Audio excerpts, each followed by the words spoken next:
করতে চায়, দিন কায়েম করতে গিয়ে তারা মামলা মাথা পেতে নেয়, তারা গুম হয়, তারা লাশ হয়, বিনা অপরাধে মিথ্যা ট্রাইব্যুনাল সাজিয়ে মিথ্যা সাক্ষী দিয়া প্রতারিত করে। তারপরে আপনার জুডিশিয়াল কিলিংয়ের মাধ্যমে আমার উপরস্থ নেতাগুলোকে যখন হত্যা করা হচ্ছে, তখন একদল আলেম নামদারি কুলাঙ্গার তারা তাদের পক্ষ নিয়ে, শাসক শ্রেণীর পক্ষ নিয়ে ইসলামী আন্দোলনের বিরোধিতা করেছে। ঠিক কিনা বলো?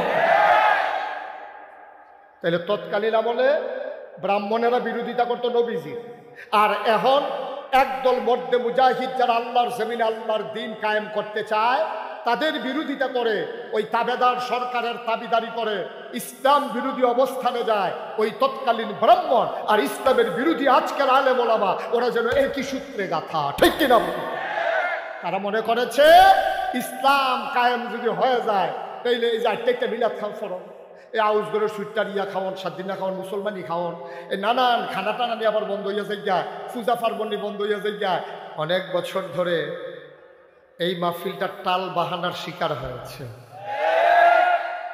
আমাদের অনেক পিপাসা, কিন্তু আমরা পিপাসা নিয়ে সামনে এক সমুদ্র পানি নিয়ে অপেক্ষা করছিলাম। মাঝে রাজনৈতিক নেতা, আইন শৃঙ্খলা রক্ষাকারী বাহিনী, ওরা পিপাসার্ত মানুষের সামনে এক সমুদ্র পানি থাকার পরেও ওরা আমাদের মাঝে বাধা হয়ে দাঁড়িয়েছিল। এই বাধা আল্লাহ তাবারক ওয়া তাআলা দূর করে দিয়েছেন বিধায় এবছর একেবারে জাঁকজমকের সাথে আনন্দ ঘন পরিবেশে তিনি আমাদেরকে সুযোগ করে দিয়েছেন। আমরা পূর্ণাঙ্গ ব্যবহার করতে চাই সুযোগটা। আল্লাহ যেন কবুল করে, সবাই পড়ে আমিন। বন্ধুগণ, আমি যখন যেটা বলতে বলি, মাইকটা একটু কমাই দেব, আমি যখন যেটা বলতে বলি আওয়াজ করে বলবেন ইনশাআল্লাহ। এদিক সেদিক তাকানো, কথা বলা এটা আমি পছন্দ করি না, সবাই জানেন। মাছের মতো নিষ্পলক নয়নে, খরগোশের মতো কান খাড়া করে আমরা কথা শুনবো ইনশাআল্লাহ। ওয়া তৌফিকি, সবাই পড়েন আমিন। জুড়ে, আরো জুড়ে পড়েন আলহামদুলিল্লাহ, বলেন সুবহানাল্লাহ, আল্লাহু আকবার। শুকরিয়া আদায় করলাম কার? করব কার? করে যাব কার? লস না লাভ? কম না বেশি? প্রমাণ আছে নাকি নাই?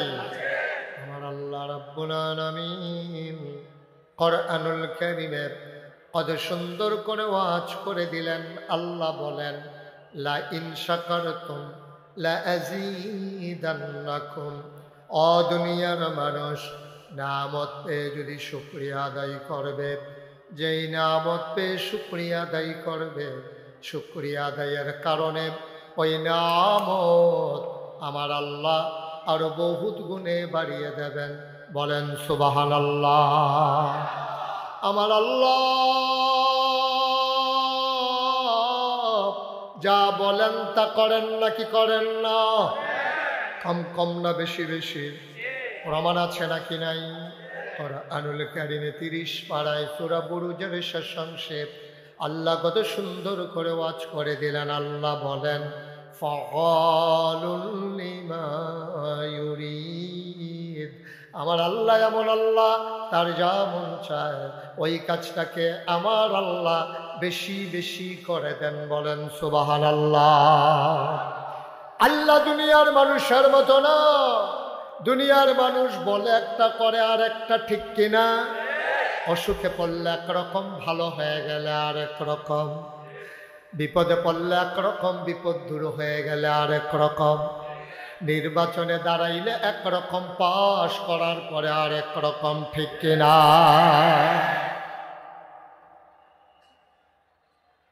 মুসলমান মন দিয়ে শুনো, আমাদের কথায় কাজে কোনো মিল নাই।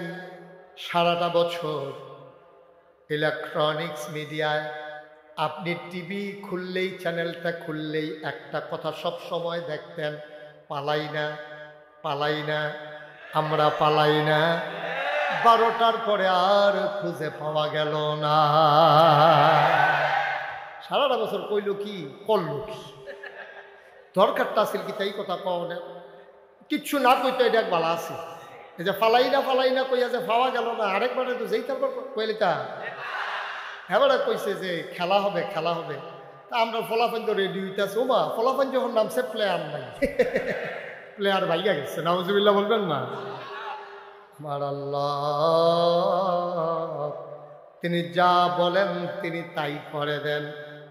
মুসলমান, মানুষ বানানোর পরে আমার আল্লাহ মানুষকে এমনে এমনে ছেড়ে দেন নাই। কোন পথে গেলে জান্নাত, কোন পথে গেলে জাহান্নাম, কোন পথে গেলে লাভ আর কোন পথে গেলে লোকসান, কোন পথে ভালো কোন পথে মন্দ, কোন পথে কল্যাণ কোন পথে অকল্যাণ, কোন পথে শিরক বেদাত, কোন পথে তাওহীদ রিসালাত, কোন পথে কুফর আর কোন পথে ইসলাম জানানোর জন্যে আমার আল্লাহ যুগে যুগে আমাদের জন্য নবী এবং রাসূল পাঠাইছেন, ঠিক কিনা?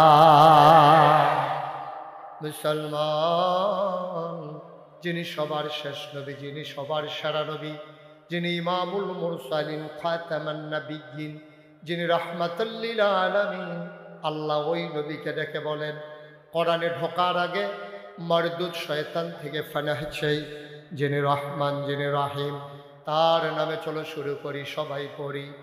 আউযু বিল্লাহি মিনাশ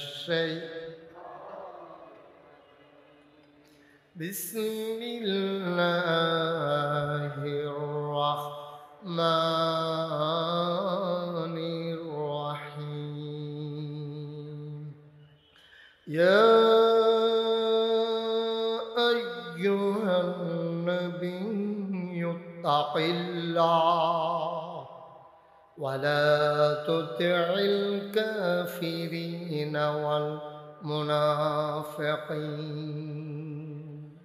মরদুদ শয়তান থেকে ফেরা চাই, যিনি রহমান যিনি রহিম, তার নামে শুরু করছি। বন্ধুরা আমার, ভাইরা আমার, কোরআনুল কারীম 30 পারার ভিতরে 21 পারার সর্বশেষ সূরা, সূরার নাম সূরা আহজাব, 73টা আয়াত, 9টা রুকু। আল্লাহ ডেকে বলেন ইয়া আইয়ুহান নবী, হে নবী, ইত্তাকিল্লাহ, আপনি ভয় পাবেন শুধুমাত্র কেবলমাত্র একমাত্র আমার আল্লাহকে। বলেন সুবহানাল্লাহ। এই সূরাটা তখন নাজিল হয়েছে যখন মক্কার মানুষগুলো আমার নবীকে ভয় দেখাতে চায়, টিটকারি মারে, মস্কারা করে, নবীকে মেরে ফেলতে চায়। ওটার নারী বুড়ি নবীর মাথার উপরে চাপিয়ে দেয়, গলার ভিতরে চাদর দিয়ে হাঁচকা টান মেরে নবীর শ্বাস বন্ধ করে দিতে চায়। নবীরে জেলখানায় ঢুকিয়ে রাখলো 3.5 বছর। এইভাবে যখন নির্যাতন চরম পর্যায়ে পৌঁছে গেল, মানুষগুলো নবীকে যখন নিঃশেষ করে দিতে চায়, কণ্ঠকে যখন থামিয়ে দিতে চায়, স্তব্ধ করে দিতে চায় কোরআনের কথাগুলো, তখন আল্লাহ ডেকে বললেন ইয়া আইয়ুহান নবী, হে নবী, আত্তাকিল্লাহ, আপনি কাউকে ভয় পাওয়ার দরকার নাই। আবু জেহেল, আবুল আহাব, উতবা, শাইবা, মুগীরা, কাফেরের দল, মুনাফিকের দল, পুঁজিপতি যারা, ধর্মগুরু যারা, যত মানুষ আপনাকে নানানভাবে ভয় দেখায়, আপনাকে নিথর নিস্তব্ধ করে দিতে চায়, জমিন থেকে বিদায় করে দিতে চায়, আপনি শুনে রাখুন, আত্তাকিল্লাহ, আপনি কাউকে ভয় পাওয়ার দরকার নাই। আপনি ভয় পাবেন শুধুমাত্র কেবলমাত্র একমাত্র আমার আল্লাহকে। সুবহানাল্লাহ বলবেন না? মুফাসসিরিনে কেরাম ওনারা ঘোষণা দিয়ে দিলেন, আল্লাহ তাবারক ওয়া তাআলা যেখানে নবীকে ডাকেন সেখানে শুভ নবী উদ্দেশ্য নয়, নবীর যারা সাহাবা, নবীর যারা উম্মত, সবাই ওই দলের আওতাভুক্ত হয়ে যায়। আল্লাহ যেন ডেকে কয়, মনে হয় যেন এই মাত্র আয়াত নাজিল হচ্ছে, আল্লাহ যেন আমাদেরকে ডেকে কয় ইয়া আইয়ুহান নাস, ও চন্দলা তাফসীর মাহফিলের মানুষেরা, শুনো শুনো শুনো, ইত্তাকিল্লাহ, তোমরা ভয় পাবা আল্লাহরে। র্যাব, গোয়েন্দা, পুলিশ, বিজিবি, দলীয় ক্যাডার, প্রশাসন, প্রশাসক, যত মানুষ, নেতৃস্থানীয় মানুষ, যত মানুষ থাকো, কাউকে ভয় পাবা না। তোমরা ভয় পাবা শুধুমাত্র কেবলমাত্র এক আল্লাহকে, ঠিক কিনা? আমরা ভয় পাই কাকে? কথা কন, কাকে? পুলিশ, র্যাব, গোয়েন্দা, দলীয় ক্যাডার, রাজাকার, কোনো কিছুকে আমরা ভয় পাই না। টিটকারি হবে, মস্কারা হবে, এটা আমরা জেনে শুনে এই পথে নেমেছি। এ পথ কখনো কুসুমাস্তীর্ণ ছিল না, এ পথ ফুল বিছানো ছিল না, এ পথ ছিল কণ্টকাকীর্ণ। এ পথে যারা নেমেছে তাদের পা রক্তাক্ত হয়েছে, পথ হয়েছে পিচ্ছিল, এ পথ হয়েছে কণ্টকাকীর্ণ, এ পথ কাটা বিছানো। আমরা জেনে শুনেই এ পথে নেমেছি। আমরা জানি এ পথে চলতে গেলে টিটকারি হবে, মস্কারা হবে, মামলা হবে, হামলা হবে, গুম হবে, নির্যাতন হবে, প্রয়োজনে জীবন দেওয়া যাবে। ইমান দেওয়া যাবে না।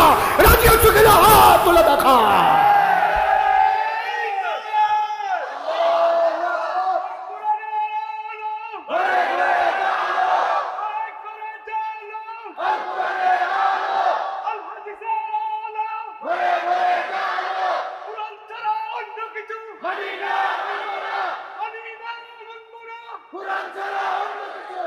সবাই পড়ে না আমিন, জোরে পড়ে না আমিন।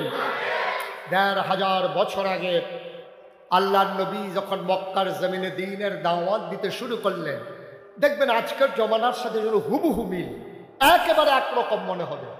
তৎকালীন জামানায় নবী দাওয়াত দেওয়ার সময় ৩ দল লোক বিরোধিতা করেছে। কয় দল? ঘুমাই গেছেন আপনারা?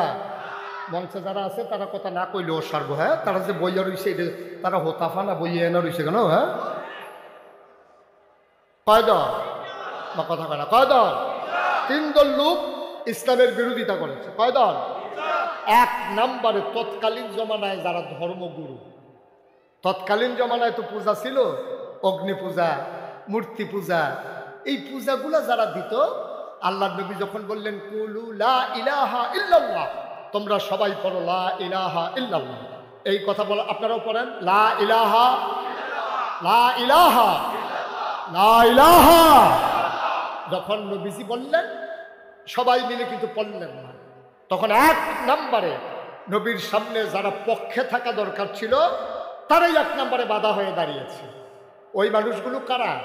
যারা পূজা দিত, যারা পার্বণ করত, যারা ওই মূর্তি পূজা ছিল। তো তখন কথা বলেন না, একটু পেছনে যান। হ্যাঁ, আছে জায়গা আছে, ওই যাইতে ন করে সীমানার দিক যাবে। আপনার একটু সাফেলের দিকে আপনার জায়গা দেন, আপনি লাইন উঠবেন। হ্যাঁ, আপনি দেরি হইয়া দিচ্ছেন না, অসুবিধা নাই, দেখবেন। সবাই কনা আমিন, জোরে কনা আমিন। এবার ওই ইমাম শব্দ এলাকা সব জায়গাতে টাক বইয়া খাওয়া হয়, এটা অসুবিধা নেই। আমরা মসজিদও দেখছি সামনে। এবার আরে যদি হমানে কাতারাই না তুলে নামাজ হইতো না। হ্যাঁ, আমিন কর। আমরা এবার ইমাম সব মানুষ এবার কোনো সামনেই বইবে। তোমার মার হাবা কয় না দিই এত্রিবাংশে বুঝি আমিন করলে এই আওয়াজ হয়, জোরে কর। আমরা এলাকার মানুষের এই যুগ দিয়ে নিয়ে বইবেন সামনে, জোরে কনা আমিন। মোটামুটি হয়েছে, আরো লাগবে। তো যেই কথাটা বলতেছিলাম, তো নবী যখন এসে দাওয়াত দিলেন, বললেন তোমরা সবাই পড়ো লা ইলাহা। সবাই কি পড়ছে? সবাই কিন্তু পড়ে না। মানুষ হয়ে গেছে 2 ভাগ। একদল হলো আল্লাহওয়ালা, আরেক দল হলো শয়তানওয়ালা। একদল ফেরেশতার চাইতে উত্তম, আরেক দল জানোয়ারের চাইতে খারাপ। একদল জান্নাতি, আরেক দল জাহান্নামী। এখন জান্নাতি কারা? আবু বকর, ওমর, উসমান, আলী, তালহা, জুবায়ের, আব্দুর রহমান ইবনে আউফ, সাদ ইবনে রাবিয়া। তৎকালীন জমানায় একদল জান্নাতি, আরেক দল জাহান্নামী। জান্নাতি যারা আবু বকর, উমর। আমরা এখানে যারা আছি, আমরা কি জাহান্নামী না জান্নাতি? তাহলে আমরা আবু বকর উমরের বংশধর। এখন এই বাংলাদেশে তো এখনো আরেক দল আছে যারা জাহান্নামী, আছে নাকি নাই? ওরা কারা? ওরা আবু জেহেল, আবুল আহাব, উতবা, সাইবা, মুগিরা, তাদের বংশধর। ঠিক কিনা কন? তো তৎকালীন জমানা আবু জেহেল, আবুল আহাব, উতবা, সাইবা, মুগিরা, তারা যেমন ইসলামের পথে বাধা ছিল, এখন যারা তাদের বংশধর, তাইলে তারা এখন বাধা দেবে নাকি দেবে না? স্বাভাবিক জিনিস। আমরা যারা জান্নাতি, আবু বকর, উমর, উসমান, আলী, এটা বন্ধ করে দিতে হবে। একটু ঘুরে আমার দিকে বসতে হবে, সমস্যা হইতে আছে বোধ হয় মাহফিল। আর একটু ঘুরেন, আমির ভাইয়া ঘুরেন, ইউটার্ন লই এলাম। হ্যাঁ, মাশাআল্লাহ, হ্যাঁ, সুন্দর হয়েছে। ও আজ হ্যাঁ তারা চাইয়া দিছে। হ্যাঁ, মনে হয় যেন সামনে নির্বাচন করবো। আমির ভাইয়া নমুনায় কয় না, বুট আছে তো, বুট আছে, বুট আছে। মার হাবা কয় না, জোরে কয় না মার হাবা। তাইলে আবু বকরের বংশধর হইলাম আমরা, ঠিক নিও কথা কয় না, ঠিক নেই? তাইলে আমরা যদি আবু বকরের বংশধর হই, যারা ইসলামের বিরোধিতা করে হিসাবে তারা হলো আবু জেহেলের বংশধর, ঠিক কিনা কয়? তা আবু বকরের বংশধর যেমন আছে, আবু জেহেলের বংশধরও কথা কয় আছে নাকি নাই? এই আবু জেহেলের বংশধর আপনি যদি কোন হলো আমরা এলাকা দিয়ে আবু জাহেলের বংশধর 2-4 জনের নাম করার পর অনেক সিনে এখনো পাইতেন না। এটা সানলা বাজারও বিচারে লাভ হইতো না, এটা বটকুশি হইতো না, নাগাইশ হইতো না। এই আবু জাহেলের বংশধর পাইতে হলে যাওয়ার লাগবো ঢাকা, অথবা রাইতের 2:30টার সময় টেলিভিশন খুলন লাগবো। টেলিভিশন খুললে দেখবেন টক শো করে। এই টক শোর নাম দিয়া কথা কইতে লইলে ইসলামের বিরুদ্ধে কথা কয়, কথা বলতে গেলেই আলেম ওলামার বিরুদ্ধে কথা কয়, কথা বলতে গেলেই মসজিদ মাদ্রাসার বিরুদ্ধে কথা কয়, কথা বলতে গেলেই ইসলামী আন্দোলনের যারা অগ্রসরী তাদের চরিত্রে কালিমা লেপন করতে চায়। ঠিক কিনা বলো? ওরা হলো আবু জাহেলের বংশ। এটা হ্যাঁ পাওয়া যায়। কয়েকদিন আগে, গত 3-4 বছর আগে, এখন তো আর এই সাহস কেউ করতো না, আগিলা দিনের কথা আর কি। তো এই কয়েক বছর আগে একবার দেখলাম টক শো করতে আসে একটা ঢাকা ইউনিভার্সিটির প্রফেসর। 4টিখানি কথা না, কোনো অটো ড্রাইভার না সিএনজি ড্রাইভার, বেলেতে অটো চালায় সিএনজি চালায়, বুঝে না বিষয়টা এরকম না। ঢাকা ইউনিভার্সিটির প্রফেসর, এটা বিশাল বিষয়। ঢাকা ইউনিভার্সিটির চান্স পাওয়া এটাই তো অনেক কঠিন। আর একটু বাইকটা কমাও। ঢাকা ইউনিভার্সিটির প্রফেসর সে করছে কি, শীততাপ নিয়ন্ত্রিত কক্ষে বসে পুলিশ পাহারায় সেমিনারের নামে সে ঘোষণায় বক্তৃতা দিতেছে। খুব খেয়াল করেন, চিকন কথা, খুব খেয়াল। চিকন কথা হইল, যারা পর্দা করে, খেয়াল করেন, পর্দা কি ইসলামের ভিতরে নফল না ফরজ? জোরে কোন নফল না ফরজ? উবাইদুল্লাহ ভাই কোন নফল না ফরজ? ফরজ। পর্দা করা কি ফরজ? তাইলে হেই লোক ঢাকা ইউনিভার্সিটির প্রফেসর কইতে আছে, যারা পর্দা করে, হিজাব লাগায়, নেকাব পরে, তাইলে সেই মেয়েরা ঢাকা ইউনিভার্সিটিতে পড়ার দরকার নাই, তারা কোনো একটা মহিলা মাদ্রাসায় ভর্তি হয়ে যাবে। এটাকে আপনারা একমত? মনে করেন আমাদের আজকের সভাপতি মাওলানা কবির আহমদ, ওনার একটা মেধাবী মেয়ে মনে করেন ঢাকা ইউনিভার্সিটিতে চান্স পাইছে, তুমি প্রিন্সিপাল হুজুর ইসলাম মানে, তো ওনার মাইয়া ওদো পর্দা করে। এখন ওনার মেয়ের ইউনিভার্সিটিতে পড়ে, পর্দা করার কারণে এবার আর মাইয়া ইউনিভার্সিটিতে পড়তে পারবে না। পারবে? হ্যাঁ তো কয় পারবে না, পর্দা করে দেখা হ্যাঁ মহিলা মাদ্রাসা ভর্তি করাই দাও, ঢাকা ইউনিভার্সিটিতে পড়ার দরকার। আমি বলি বেটা, তুমি তো আন্দাজি বুঝো নাই, তুমি কোন দেশে বসে কথা বলতেছো তুমি বুঝে ভুলে গেছো। এই দেশ বাংলাদেশ, যেই দেশের 92% জন লোক মুসলমান, ঠিক কিনা কও? যেই দেশে হক্কানি পীর মাশায়েখেরা আলেম ওলামারা এই মানুষগুলোকে নেংটির বদলে লুঙ্গি পরা শিখিয়েছে, হারারামের জায়গায় কলমা পড়তে শিখিয়েছে, শ্রীর জায়গায় মোহাম্মদ লিখতে শিখিয়েছে, টিকির বদলে টুপি পড়তে শিখিয়েছে, যেই দেশের মুসলমানেরা এশার নামাজ করে দুরুদ পড়তে পড়তে ঘুমোতে যায়, ফজরের আজান শুনলে যাদের ঘুম ভাঙে, সেই বাংলাদেশে মুসলমানের জমিনের উপরে মুসলমানের টাকায় গড়া ইউনিভার্সিটি, যেখানে প্রবেশ থেকে শুরু করে, যেখানে 4র্থ শ্রেণীর কর্মচারী পর্যন্ত তাদের বেতন হয় তোমার আর আমার টাকায়, ঠিক কিনা বলো? সেই ইউনিভার্সিটির হলরুমে বসে তুমি ইসলামের ফরজ বিধান পর্দার বিরুদ্ধে কথা বলো। আমি বলেছি ঢাকা রাজধানীতে শীততাপ নিয়ন্ত্রিত কক্ষে বসে পুলিশ পাহারায় ইসলামের বিরোধিতা করা সহজ, পারলে চন্দনার জমিনে এসে বলো, পিঠের চামড়া নিয়ে ঢাকা দেওয়া যাবে না। মন যা চায় তাই করবা, মুখে দিয়া যা আসে তাই বলবা। হেবারায় চিন্তা করলো মোহাম্মদের দিন আসা, আল্লাহর দিন কায়েম হওয়া মানে হচ্ছে সব শেষ, পূজা শেষ, ধুতি শেষ, গামছা শেষ, লুঙ্গি শেষ, তারপরে কলার চুরি শেষ, গাভীর দুধ শেষ, ফাড়া শেষ। সুতরাং ইসলাম ঠেকাও, ওই 360 দেবদেবীর পূজা বাঁচাও। পূজা বাঁচবে তো ব্রাহ্মণ বাঁচবে, ব্রাহ্মণ বাঁচবে তো ব্রাহ্মণের পরিবার বাঁচবে। 1 নম্বরে স্বার্থের কারণে তৎকালীন জামানায় ধর্মগুরু যারা, তারা নবীর সামনে 1 নম্বরে বাধা হয়েছে, ঠিক কিনা কও? আচ্ছা, এখন তো 21 শতাব্দীর সূচনা লগ্ন, গোটা বিশ্ব হয়ে গেছে কম্পিউটারাইজড, গোটা বিশ্বকে বলা হচ্ছে গ্লোবাল ভিলেজ। এখন পৃথিবী অনেক দূর এগিয়ে গেছে। আমরা সোনার ঘরের জায়গায় টিনের ঘর হয়েছে, টিনের ঘরের জায়গা তখন বিল্ডিং হয়েছে। আমরা ফলাফলে শিক্ষিত ইতিহাসে এখান বিদেশ গিয়া টেহা বাড়াইতে আছে, আমরা অনেক দূর আগাইছি। এখন আপনি খেয়াল করে দেখবেন, যখন আল্লাহর জমিনে আল্লাহর দিন কায়েম করতে চায়, একদল মর্দে মুজাহিদ জীবন বাজি রেখে আল্লাহর জমিনে যখন আল্লাহর দিন কায়েম করতে চায়, দিন কায়েম করতে গিয়ে তারা মামলা মাথা পেতে নেয়, তারা গুম হয়, তারা লাশ হয়, বিনা অপরাধে মিথ্যা ট্রাইব্যুনাল সাজিয়ে মিথ্যা সাক্ষী দিয়া প্রতারিত করে। তারপরে আপনার জুডিশিয়াল কিলিংয়ের মাধ্যমে আমার উপরস্থ নেতাগুলোকে যখন হত্যা করা হচ্ছে, তখন একদল আলেম নামদারি কুলাঙ্গার তারা তাদের পক্ষ নিয়ে, শাসক শ্রেণীর পক্ষ নিয়ে ইসলামী আন্দোলনের বিরোধিতা করেছে, ঠিক কিনা বলো? তাহলে তৎকালীন আমলে ব্রাহ্মণেরা বিরোধিতা করতো নবীজির, আর এখন একদল মর্দে মুজাহিদ যারা আল্লাহর জমিনে আল্লাহর দিন কায়েম করতে চায়, তাদের বিরোধিতা করে, ওই তাবেদার সরকারের দাবিদারি করে, ইসলাম বিরোধী অবস্থানে যায়। ওই তৎকালীন ব্রাহ্মণ আর ইসলামের বিরোধী আজকের আলেম ওলামা, ওরা যেন একই সূত্রে গাথা, ঠিক কিনা বলি? তারা মনে করেছে ইসলাম কায়েম যদি হয়ে যায় তাইলে এই যে একটা মিলাদ খান ফরন, এই আউসগরের সুইটার ইয়া খাওয়ান, সাতদিনা খাওয়ান, মুসলমানি খাওয়ান, এই নানান খানা টানা নিয়ে আবার বন্ধ হইয়া যায়, পূজা পার্বণী বন্ধ হইয়া যায়, হাদিয়া তোহফারি। আমার লজ্জা লাগে, আমার এত লজ্জা লাগে যে একটা জলজন্ত মানুষ, আপনি বাংলাদেশে একজন পীর সাহেবকেও দেখবেন না, হয় গৃহস্থী করে, না হইলে চাকরি করে, না হইলে ব্যবসা করে, না হইলে অটো চালায়, না হইলে সিএনজি চালায়, এমন একজন পীর সাহেব বাংলাদেশও নাই, খুব সংখ্যায় কম। অধিকাংশ মানুষ পীর সাহেবগুলো মুড়িদের এই বাইট কদিন খায়, সেই বাইট কদিন খায়, সেইখানা শেষ হলে সেই বাইট যায়, সেই বাইট শেষ হলে সেই বাইট যায়, বাড়ি শেষ হলে গ্রাম বদলায়, গ্রাম বদলাইলে থানা বদলায়, থানাও শেষ হইলে এরপরে জেলা বদলায়, এই ঘুরে ঘুরে বেড়াইতার মতো খাইতে খাইতে খাইতে খাইতে মনে হয় বইয়া রয়েছে 15-20 জন, আসলে একজন।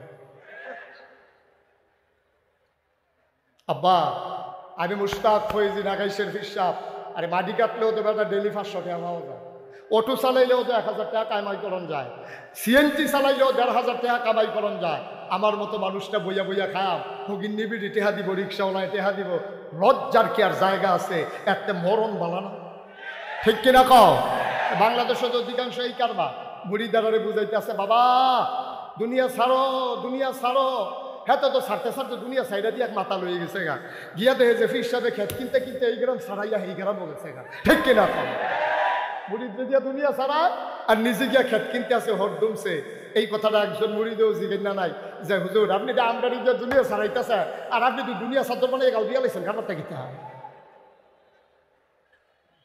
আপনি যদি দুনিয়াটারে চাদর মানে গাও দিয়া লাইছেন।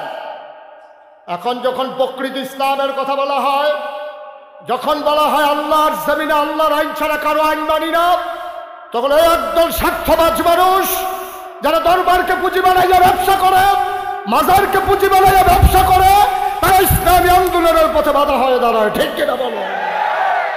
যারা 1000 বছর আগে একদল মানুষ, ওরাই ইসলামের পথে বাধা হয়ে দাঁড়িয়েছিল। কয় দল না? ঘুমাইলেছিল কয় দল? গেল কয় দল? রয়েছে কয় দল? 2 নম্বরে হইল ওই দল যারা ছিল তৎকালীন জমানায় পুঁজিপতি, টাকার মালিক। আবুল আহাব তার ছিল চিফ লিডার। তৎকালীন জমানায় সুদের কারবার ছিল। যখন কইছে লা ইলাহা ইল্লাল্লাহ, তাহারা তো এইটা হচ্ছে আহাল্লাহুল বাইয়া ওয়া হারামা রিবা, যে ব্যবসা হালাল সুদ হারাম। তাহাতে চিন্তা করলো ইসলাম যদি কায়েম হয়ে যায়, আমি যেন নবীর চাচা আমেরিকার ছাড়া দিব, আমি যেন সুদের উপরে সুদ লাগাই, চক্রবৃদ্ধি সুদ লাগাই, এখন সুদের কারবার তো বন্ধ হয়ে যাবো গা। এখন হাতে কইছে টাকা দাও, ইসলাম ঠেকাও, আবার সুদের কারবার বাঁচাও, ঠিক কিনা পাও? আজকেও বাংলাদেশের দরবেশের মতো ভাব দইরা, কি সুন্দর দাড়ি, কি সুন্দর টুপি, পাজামা পাঞ্জাবি সাদা, আরো কত তান সাদা কি বসব দিকে আমরা দেখি। এত সাদার ভিতরে দিয়া তাই নে এই মধ্যবিত্ত শ্রেণীর টাকাগুলোকে ওই যে শেয়ার বাজারের নাম দিয়া লোটপাট করে শেষ করে দিয়েছে, ঠিক কিনা বলো? এই মানুষগুলো মানুষকে ধোঁকা দেওয়ার জন্য মুখ ভর্তি দাড়ি রাখে, আবার এই মানুষের রোষানল থেকে বাঁচার জন্য কামাইয়া হমান হয়ে যায়, ঠিক কিনা? এই বাংলাদেশ, এটা বাংলাদেশেই সম্ভব। তার মনেরতে যদি দাড়ি রাখতো, আমি নাগাইশের বিশ্বাস, আমি যে দাড়ি রাখছি, আমার যদি কেউ হারাইও যাবো কেলাম দাড়ি কামাও, আমি আগে মাইরালাও, আর পরে কামাইলাও, আমি যেন টেন না পাই, ঠিক কিনা কও? আমার কামাই তৈলে আগে আমার মারতে হবে, এর আগে আমার দাড়ি কামানো যাবে না। আমরা হয়তো হত্যার শিকার হয়েছে আমার মানুষগুলো হয়তো ঘরে ঘুমাইতে পারে নাই। তুমি একজন ইসলামী আন্দোলনের কর্মী দেখাও যারা ওই অপরাজিত শক্তির ভয়ে, ওই কাফের বাতিল শক্তির ভয়ে, ইসলাম বিরোধীর ভয়ে পাঞ্জাবি ছেড়ে দিয়েছে, দাড়ি ছেড়ে দিয়েছে, টুপি ছেড়ে দিয়েছে। একজন মানুষও বাংলাদেশে পাবা না, ঠিক কিনা বলো? আর তোমরা সারা জীবন আকাম কুকাম কইরা দাড়ির ওই কামাই ছেড়ে ধোকা দিয়া একবার যখন কায়দা ফরছে তে মনে করছো কখনো কাটা সিন্ডালাইতে কামাইয়া কুমাইয়া হমা, ঠিক কিনা কও? তোরা তো ইসলাম কায়েম হোক ওরা চাইবে না, ওরা তো চাইবে না ইসলাম কায়েম হোক, কারণ ওদের সব কামাই হলো অবৈধ কামাই, যেটা ইসলাম সমর্থন করে না। সুতরাং যারা পুঁজিপতি তারা কনসার্ট করবে, পহেলা বৈশাখের নামে বৈশাখী মেলা দেবে, 16ই ডিসেম্বরের নামে তারা বিজয় দিবস র্যালি উদযাপন করবে, পুরুষ মহিলাকে নাচানাচিতে লাগাই দেবে। 31st নাইটে ওরা রাত জেগে মদ পান করবে, আর আমার যুবক যুবতীদেরকে অবাধ মেলামেশার জন্য সুযোগ করে দেবে। তারা স্পন্সর করে বাংলাদেশের যত বড় বড় কোম্পানি, ওরা স্পন্সর করে 26শে মার্চ, ওরা স্পন্সর করে 16ই ডিসেম্বর, ওরা স্পন্সর করে 31st নাইট, ওরা স্পন্সর করে আমার এই বিজয় দিবস পহেলা বৈশাখ। কিন্তু এই কোরআনের মাহফিল শতকরা 92 জন লোক মুসলমানের দেশে, বাংলাদেশের কোনো বহুজাতিক কোম্পানি যে এই মাহফিলটা করতে যত টাকা খরচ হয় আমরা দিয়ে দেবো, আজও বাংলাদেশের ইতিহাস হয় নাই। ঠিক কিনা বলেন? আমার খেতে খাওয়া মানুষগুলো যখন কোরআনের মাহফিল সাজাতে চায়, রিক্সাওয়ালার 2 টাকা, ওই মানুষের 1 মুঠো চাল, আর মানুষগুলো খেতে খাওয়া মানুষের সামান্য কিছু দিয়ে এই মাহফিলগুলো যখন দাঁড় করায়, ওরা মুসলমানের সন্তান, টুপি মাথায় দেয়, সময়ে সময়ে নির্বাচনের আগে হজ করে আসে, শাহজালাল মাজার দিয়ে তারা নির্বাচনী প্রচারণা শুরু করে। এই মানুষগুলো এই কোরআনের মাহফিলে বাধা দেয়, তাইলে বুঝতে হবে এই হাল তারা জাল হয়। ঠিক কিনা কম? এই হালের ভিতরে সৌরহস্য আছে, বুঝা গেল কুসকুস কালা হয়। ঠিক কিনা কও?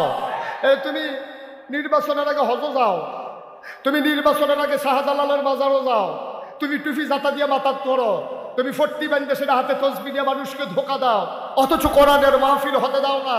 উদাহরণের জন্য তো মাদাইয়া যাওয়ার লাগতো না, উদাহরণের লেগে ঢাকা যাওয়ার দরকার নাই। আমার চান্দলার তাফসির মাহফিল হতে দেওয়া হয় নাই, এটাই আমার উদাহরণ। ঠিক কিনা কও? কোনো দূরে যাওয়ার আমার দরকার নাই, কখনো দিছে না দিছে এটা আমার জানার দরকার নাই। আমার সামনে হইছে না, এটা আমরা সারা বছর কয়া তারে ফাইলে কয়। ঠিক কিনা কও? কিরে কি নমনে কি কি দেখতে আস? নমনে কি দেখতে আস? ওই যে কইছিল যদি আমার হাত বানবা কিন্তু মন বানবা কি দিয়া। ঠিক কিনা কও? তুমি আমার তাফসীর মাহফিল বন্ধ করে দেবা। 2024 সালে মাগরিবের পরে এসে দেখো তাফসীর মাহফিল আর লোক সমাগম নয়, জনসমুদ্রে পরিণত হয়েছে। ঠিক কিনা বলে? কারণ এই মাহফিলগুলো মানুষের হৃদয়ের কথা বলে, এই মাহফিলগুলো মানুষকে জান্নাতে মুখী করে দিতে চায়, এই মাহফিলগুলো মানুষের ইন্তেকালের পরে তার কবরকে যেহেতু জান্নাত বানিয়ে দিতে চায়। এই মাহফিল আমাদের হৃদয়ের মাহফিল। এ চাওয়া পাওয়ায় পূর্ণতা দিতে গিয়ে আমরা হাত বাড়িয়ে দিয়েছি উজাড় করে, আমরা মুক্ত হস্তে হাত বাড়িয়ে দিয়েছি মাহফিল দ্বারা প্রয়োজনে আমার টাকা যাক। ঠিক কিনা বলেন? সুতরাং এই ধারা শুরু হয়েছে, এই ধারা অব্যাহত থাকবে। এই ধারাকে ভেঙে দেওয়ার জন্যে, এই ধারাকে থামিয়ে দেওয়ার জন্যে যারা এই হাত বাড়িয়ে আসবে, মনে রাখবো সেই হাত গড়িয়ে দেওয়ার জন্যে আমার নতুন প্রজন্মই যথেষ্ট। ঠিক কিনা?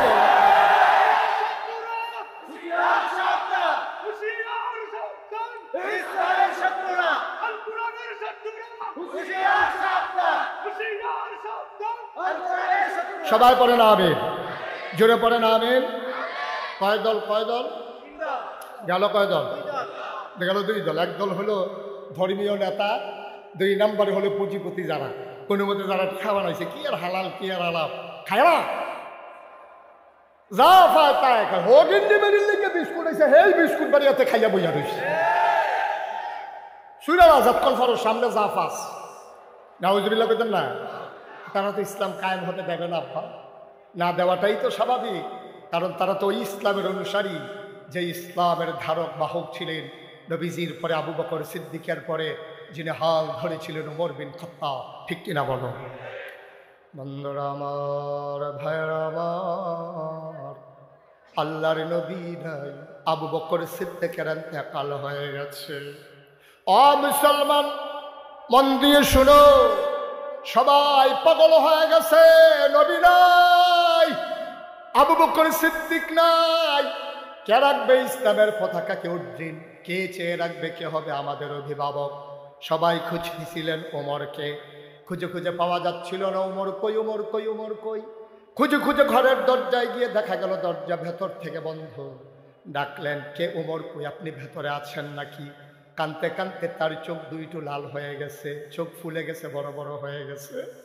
ওমর ডাক দেয়া কয়, কেন তালাশ করো? আপনি এখানে বসে আছেন, আবু বকর নাই, নবীজি নাই, কে ইসলামের এই ঝান্ডা উড়াবে? কে আমাদেরকে চেয়ে রাখবে? ওমর কাঁদে আর কয়, আমি জানতাম তোমরা আমারে তালাশ করবা, এই জন্য আমি লুকিয়ে আছি। আমি বাবা ক্ষমতা চাই না, কোনো মতে বাকি জিন্দেগিটা কাটাতে চাই। আমি জানতাম আবু বকরের পরে এই গামছা আমার গলায় লাগাই দেবা, এই বেরি আমার পায়ে লেগে যাবে, আমি কিয়ামতের ময়দানে কি জবাব দেব? আল্লাহ সেদিন যদি ডেকে জিজ্ঞেস করে, ওমর রে, ওমর তোর শাসনামলে একটা কুকুর কেন ফুরাত নদীর তীরে না খেয়ে মারা গেল, জবাব দে।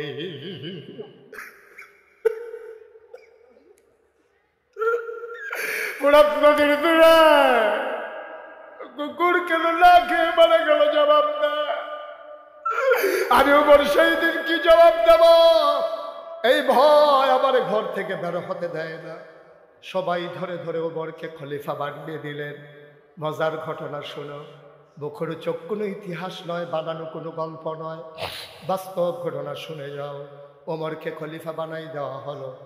সরকারি তহবিলে অনেকগুলো কাপড় জমা হয়ে গেল।